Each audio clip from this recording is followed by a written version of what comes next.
실제로 한 3년 전쯤에 제가 알고 계신 분이 여의도 먹튀 헬스장에서 트레이너로 일하다가 임금을 못 받으셔서 제가 대리를 한 사건이 있는데요.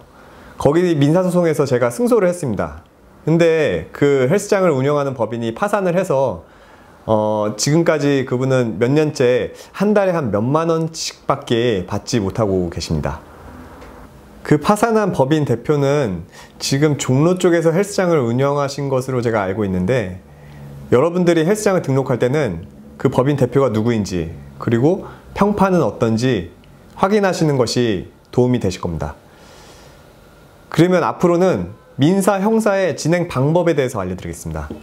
이미 사건이 벌어지게 되면 피해 금액을 전부 보상되는 것은 사실상 쉽지는 않습니다. 여러분들한테 세 가지를 기억하시라고 말씀드리고 싶습니다. 첫 번째로는 우선 피해자들을 모아서 단체로 변호사를 수임을 해서 사건을 진행하시면 되고요.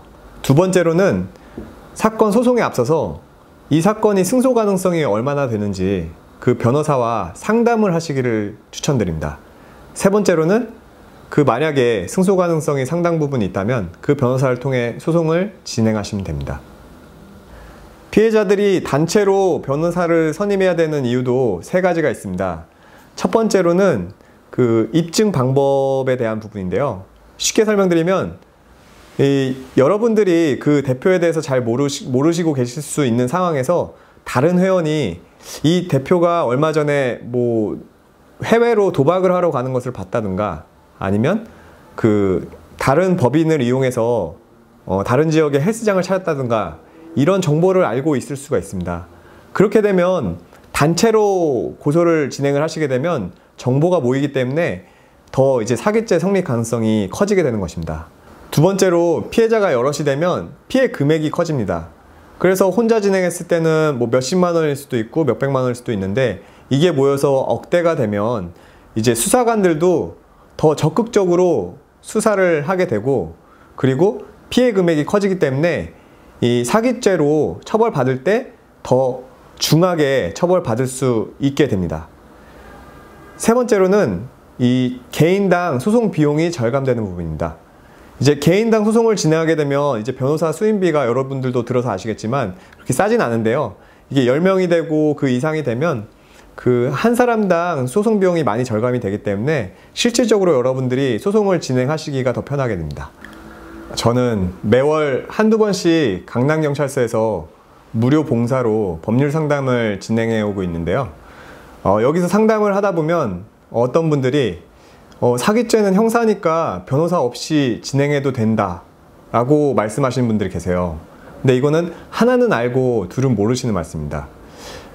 어떤 얘기냐면 여러분들이 폭행을 당하거나 아니면 성범죄를 당했을 때는 이 변호사 없이 고소를 진행을 하셔도 사실 큰 문제가 없습니다. 왜냐하면 언제 어디서 누가 나를 만졌다 혹은 나를 때렸다 이렇게 이제 범죄 사실을 기술을 하시면 그게 고소장에 잘 적시가 된 건데요. 사기죄의 경우에는 돈이 오간 시기 이전에 기망행위가 있었는지, 그리고 그 증거는 무엇인지, 그 죄의 요건 사실이랑 증명 방법에 대해서 명확히 알고 있어야 기소까지 갈 수 있기 때문에 변호사를 선임하시는 게 좋습니다. 정리를 해드리면 여러분들이 혼자서 변호사 선임해서 이 헬스장 먹튀 사건에서 돈을 받는다는 것은 사실상 진행이 어려워요. 그렇기 때문에 여러분들과 같이 이제 피해를 당한 고객들을 모아서 함께 단체로 변호사를 수임하시는 것이 적절한 해결책이라고 보여집니다. 이렇게 헬스장 먹튀를 해결하려면 같은 피해자도 모아야 되고 변호사도 선임해야 되기 때문에 사후 조치보다는 사전 예방이 더 중요합니다. 그러면 앞으로는 사전 예방을 어떻게 해야 되는지를 알려드리도록 하겠습니다. 2008년도에 캘리포니아 센터 사건을 기억을 하십시오. 그 헬스장은 가장 큰 규모의 헬스장이었고 무려 2000년도에서 2008년까지 운영됐으니까 8년간 운영된 헬스장이었는데 갑자기 파산하고 말았습니다. 헬스클럽에 명성이나 역사는 여러분들의 돈을 책임져 주지 않습니다. 차라리 관장님의 평판이나 장기 회원권 남발 등을 고려하시는 것이 더 정확할 것입니다. 그리고 제일 중요한 부분, 만약 장기 계약을 하게 되면 카드로 할부 구매를 하십시오. 만약에 카드 할부 구매를 했을 때 중간에 폐업을 하게 되면 카드사에 요청해서 남은 기간의 금액을 보전받을 수 있습니다. 현금으로 하면 할인이 많이 된다고 유혹하는 헬스장도 많은데, 그럴 경우에는 이 헬스장이 제대로 운영되는지 여부를 한 번쯤 의심을 해보셔야 됩니다. 저라면 카드로 할부 구매가 안 되면 6개월 이상은 계약 안 합니다. 그리고 여러분들이 다니시는 헬스장이 갑자기 장기 회원권이 남발된다거나 들리는 소문이 너무 이상하다 하시면 중간에 환불을 하시는 것도 예방책이라고 할 수 있습니다. 헬스장에서 회원 계약서에 환불 불가 규정이 있으니 환불을 못 해주겠다고 주장을 하는 경우도 있습니다.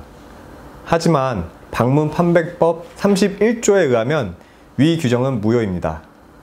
따라서 환불은 가능하며 환불 방식은 체력 단련장 이용 표준 약관에 따릅니다. 그 약관 내용을 요약을 하면 여러분이 입금하신 금액의 총 금액에서 10%의 위약금과 이용 일수에 따른 금액을 제한 나머지 금액을 환불을 받을 수가 있습니다. 예를 들어 보겠습니다. 여러분이 100만 원을 10개월에 해당하는 회원권으로 입금을 했다고 칩시다. 그러면 여러분이 근데 3개월쯤 지날 쯤에 이제 관장이 다른 데 헬스장을 무리하게 차린다거나 장기 회원권이 남발한다는 소식을 듣고 이것을 환불을 하려고 합니다. 그럴 경우에는 먼저 100만 원의 10%에 해당하는 10만 원을 제하고, 그리고 3개월간 여러분이 거기 다니셨으니까 30만 원을 제하면 총 40만 원을 100만 원에서 제한 60만 원을 환불 받을 수 있게 되는 것입니다. 그리고 만약 헬스장에서 이 금액을 환불을 못 해주겠다고 하면 변호사를 찾으실 필요도 없이 한국소비자원에 신고해 주시면 됩니다. 맥스큐 알려줌, 오늘 첫 번째 시간은 헬스장 먹튀에 대해서 알아봤습니다. 정리를 하면 먼저 국가에서도 이 헬스장 먹튀 사례 등을 막기 위해서 현재 이를 방지하는 법안이 계류 중에 있고요. 그리고 소비자분들이 장기 회원권을 구입하시는 경우에는요, 현금 결제는 가급적 지양하시고 카드 할부 결제를 통해서 이 회원권을 구매하시기를 추천을 드립니다. 이상 맥스큐 알려줌의 레오였습니다. 앞으로는 더 풍부하고 좋은 콘텐츠로 찾아뵙겠습니다. 구독과 좋아요, 알람 설정 잊지 마시고요. 그럼 다음 시간에 찾아뵙겠습니다. 감사합니다.